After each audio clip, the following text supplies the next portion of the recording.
జూబ్లీహిల్స్ ఉప ఎన్నికల్లో కాంగ్రెస్ పార్టీ జెండా ఎగరవేయాలని మంత్రి పొన్నం ప్రభాకర్ పిలుపునిచ్చారు. ప్రజాభవన్లో జూబ్లీహిల్స్ ఉప ఎన్నికలపై కాంగ్రెస్ కీలక సమావేశం నిర్వహించింది. ఈ సందర్భంగా మంత్రి పొన్నం ప్రభాకర్ మాట్లాడుతూ నాయకులకు దిశానిర్దేశం చేశారు.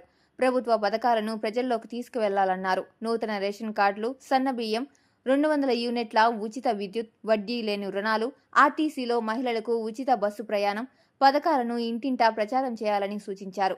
జూబ్లీహిల్స్లో 6,000 కొత్త రేషన్ కార్డులు ఇచ్చినట్లు గుర్తించారు. అధికార పార్టీకి అవకాశం ఇస్తే నియోజకవర్గం అభివృద్ధి చెందుతుందని చెప్పారు. ప్రతి బూత్కు ఒకరు ఇన్ఛార్జిగా ఉండాలన్నారు. పరిశుద్ధ్యం, తాగునీరు, వీధి దీపాలు, డ్రైనేజీ, రోడ్డు సమస్యలు ఎక్కడా ఉండకూడదని సూచించారు. నియోజకవర్గంలోని 7 డివిజన్లలో ఇన్ఛార్జ్ ఉపాధ్యక్షుడు, కార్పొరేషన్ చైర్మన్లు ప్రభావవంతంగా పనిచేయాలని తెలిపారు.